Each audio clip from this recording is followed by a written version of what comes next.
البطاقه اهي، ورحت مكتب التومين وفضلت ازعق واقول لهم بناء على ايه وقفت؟ ايه اللي وقفها؟ ايه السبب؟ ولقيت امة محمد، انا كنت عايزه اصور من جوه، لقيت امة محمد واقفه وبتتكلم وبتقول لهم بطايقنا واقفه. لقيت ناس كتيره جدا بطايق واقفه، والرئاسه اللي موجوده جوه تقول لي اشتكي رئيسك، روح اشتكي الرئيس بتاعك، هو اللي بيوقف حرفيا كده. الدنيا خرابه وحرام. يعني التومين بتزودوه، السلع بتزودوه، الاكل بره بتزودوه، بتوقفوا البطايق ليه؟ لازم يكون في سبب. يا اما تالفه وانا بوظتها، يا لسه عاملاها من قريب ما كملتش حاجه من قريب.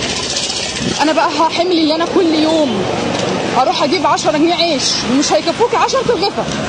لا ومش ب 10، مش 10، ده الرغيف بجنيه ونص، نجيب ب 15 جنيه كل يوم. ها؟ عشان 10 ترغيفه. مين بياكل 10 ترغيفه في بيته هو وعياله؟ مين؟ تمام؟ واشتري بقى زيت وسكر لغايه ما تتعمل وتجهزي الاوراق وتوديها وترجع تقف لك بعد شويتين. دي بقى لها كام شهر معموله؟ بقى لها كام شهر؟ ترجع تقف لك تاني وبرضه يقولوا لك ما نعرفش السبب، ونرجع نعمل من اول وجديد. حرام حرام حرام اللي بيحصل ده.